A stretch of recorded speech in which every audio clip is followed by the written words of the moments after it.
యేసుప్రభు వారు తల్లి అయిన మరియతో కలిసి కానాను అనే గ్రామానికి వివాహానికి వెళ్తారు.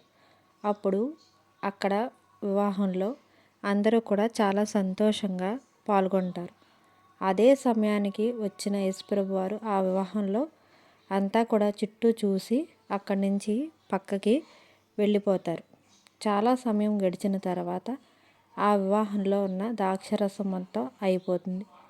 ఆ వివాహానికి పిలిచిన వారు ద్రాక్షరసం తాగకుండా వెళ్ళిపోతే ఆ వివాహం జరగదని చెప్పి వధువు తండ్రి చాలా బాధపడతాడు. అది చూసి వధువు కూడా బాధపడుతుంది.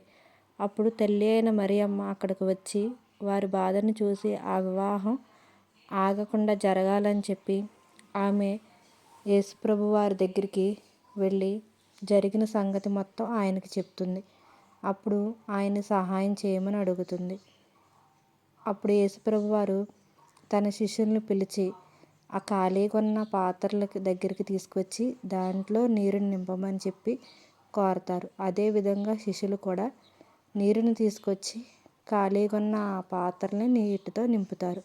అప్పుడు యేసుప్రభు వారు ఆ నీటిని ప్రార్థన చేసి రుచికరమైన ద్రాక్షారసముగా ఆ నీరుని మారుస్తారు. ఆయన చేసిన మొదటి అద్భుతం. తల్లి అయిన మరియమ్మ అది చూసి చాలా సంతోషపడుతుంది. అక్కడున్న శిష్యులు కూడా అది చూసి చాలా ఆశ్చర్యపడతారు.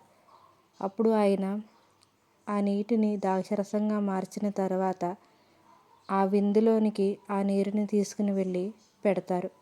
అప్పుడు ఆ విందుకు వచ్చిన వారందరూ కూడా ఈ ద్రాక్షరసం తాగి, ఎప్పుడైనా వివాహానికి వెళ్ళినప్పుడు ముందు మంచి ద్రాక్షరసం ఇస్తారు, తర్వాత నీళ్లు కలిపేస్తారు. కానీ ఈ వివాహంలో ముందు కన్నా ఇప్పుడు తాగిన ద్రాక్షరసం చాలా అద్భుతంగా ఉంది అని చెప్పి ఆ వివాహంలో ఉన్న వారందరూ కూడా చాలా సంతోషిస్తూ ఆ ద్రాక్షరసాన్ని తాగుతారు.